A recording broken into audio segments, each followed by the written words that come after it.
Hello to the beautiful people. So in this video, we're going to talk about how to generate random numbers between two numbers or between the range in JavaScript. Alright, so first of all, I'm going to create a function here. So it will take the two parameters, the minimum value and maximum value.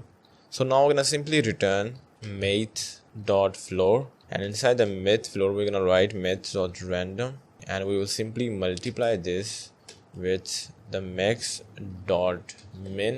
plus 1. Okay, I have to use the plus 1 here as well.